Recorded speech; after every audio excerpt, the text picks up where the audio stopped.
Okay, next. Part 6 na tayo. Do you have any friends or family in NZ? Dito sa tanong na to, maging honest lang po sa pagsagot. Kung wala talaga, sabihin nyo yung totoo at kung ano yung mga ginagawa nyo para magkaroon ng makakilala dito, gaya ng yun, pagsali sa mga Facebook groups o pag-follow dito sa channel na to. Pag meron naman kayong mga friends or relatives, dapat alam nyo yung full names nila, hindi lang nickname. Tsaka kung saan nag-work at anong trabaho nila kasi tatanungin nila yung mga yan. Minsan itatanong pa yan kung paano kayo nagkakilala, saan kayo nag-meet. Kaya kailangan talaga kilalang kilala nyo o kaya relatives nyo or friends nyo talaga sila. Pagkaaway nyo yan, makipagbati muna kayo. What support do you expect to gain from them?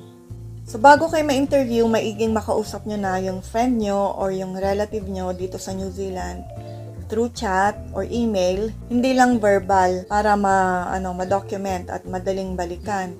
Minsan kasi ang tao excited, 'di ba? Sa umpisa pag mga ganyan. Yan, lalo yung mga kamag-anak natin, mga kaibigan natin, pagka sinabi mo na, "Uy, bala kong pumunta diyan, ganito na, nag-apply na ako, ganyan-ganyan. May interview na ako." Yan, minsan excited sila 'di ba? Super excited tong mga kamag-anak natin o yung mga kaibigan natin na nandito na sa New Zealand. Tapos ang dami nilang pa-promise sa inyo. Yan, pwedeng mangyari 'yon. Tapos malilimutan kasi nga verbal lang. Pag nag-offer sila ng accommodation at sabihin nila sa inyo na uy, dito ko na tumira sa bahay ha.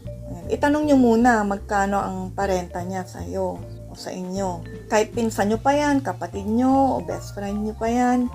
Lalo na pag may jowa sila. Pag sinabing free na accommodation, hindi masaya pero dapat yung documented. Para hindi niya malimutan.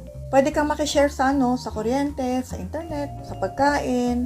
Yan, depende sa usapan nyo. O kaya kung gusto mo, ikaw na yung tagahugas, tagalinis, tagalaba. Why not, diba? Basta, yung point is, dapat malinaw ang usapan para maiwasan yung mga di pagkakaintindihan at documented yun. So, email o kaya chat pag nag-usap kayo.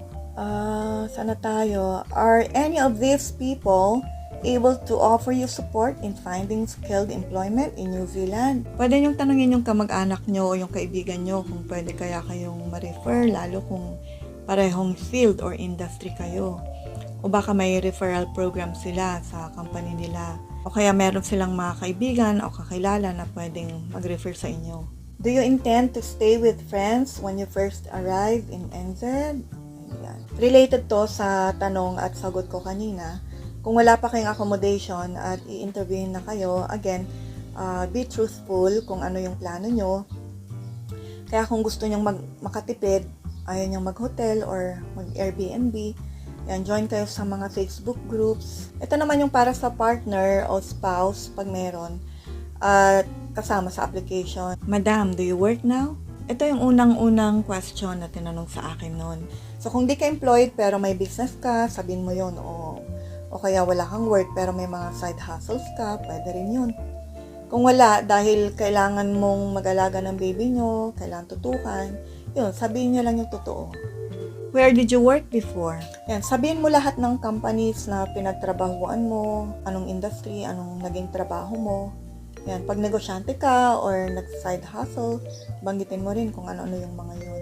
Do you intend to work in New Zealand? Mas gusto nila na mag-work pareho. Gusto nila kasi, syempre, maraming taxpayers para sa ekonomiya ng bansa. Kaya maiging yes talaga. May intention ka na magtrabaho sa New Zealand. At tungan nyo na rin, bakit gusto mong mag-work. Ayan, syempre, para makaipon, di ba? Para makasettle agad or para makabili ng bahay. At yun, matupad yung mga pangarap, di ba?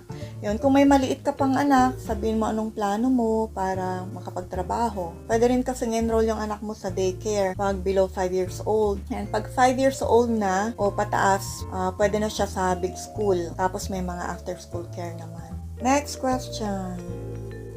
And what sort of employment would you be looking for? Anong industry ka pwedeng mag-work at anong trabaho?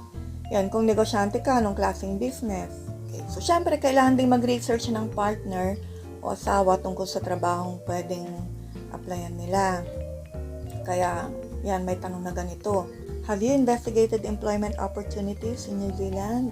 Yan, puntahan nyo rin yung mga websites na binigay ko kanina.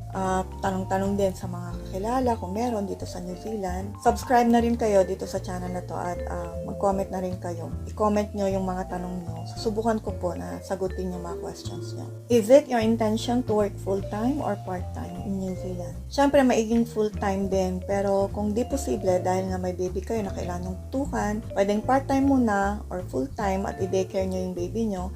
So, depende po yan sa plano nyo. Again, kung dito kayo sa Wellington area, magsisettle. Marami kaming naikot na daycare nung naghahanap din kami dati at may mga pwede akong i-recommend sa inyo. Apart from Philippines, have you ever lived in any other countries? Kung tumira kayo sa ibang bansa, short term man o long term, yan, i-mention nyo rin yung mga yon. I-ready nyo yung mga details nyo, lalo yung dates, kailan kayo nagpunta at gaano katagal. So, dapat hawak nyo rin yung mga passports nyo. Lahat ng mga documents nyo, hawak nyo during interview. What do you know about education system in New Zealand? Last na to na question na tinanong sa amin. So, ito yung pinaka-homework nating mga nanay o secondary applicant, yung pag-research tungkol sa education system dito sa New Zealand, lalo pag meron kayong mga anak. Sa mahaba-haba ito, kaya sa ibang video na lang yung mga detalye.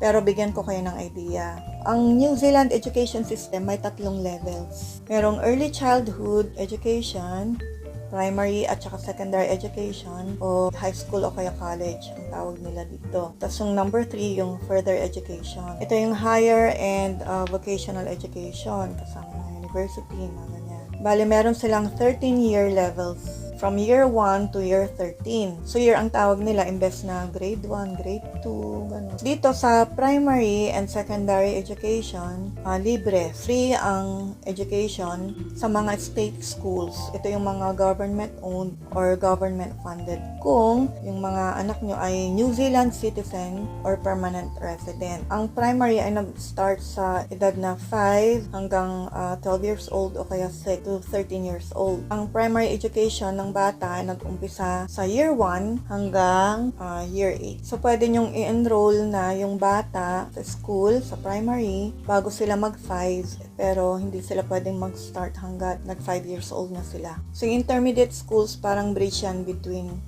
primary and secondary. Parang transition na rin kasi siya papuntang secondary. Ito yung 11 to 12 years old. At ino-offer siya sa mga ibang primary schools or pwede ring separate siya na intermediate school. Sa secondary education, ito yung high school.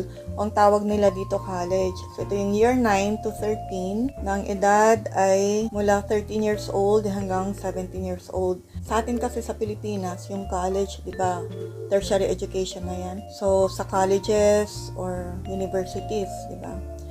Pero dito, ang tawag nila, college, yun yung high school sa atin. So, dito, after mag-college, pwede na mag-work. Tapos, yung third level yun, yung further education. Technical or vocational education or sa university at marami pang mga ibang options after college. Idedetalye ko lahat to sa ibang video kasi talagang mahabang usapin itong education system ng New Zealand at masyado nang mahaba rin ang ating video. So, dyan po nagtatapos ang ating discussion sa ngayon. Please comment po, like this video, and subscribe to our channel para po mapagpatuloy at marami pa tayong magawang video. And maraming salamat po and God bless you all.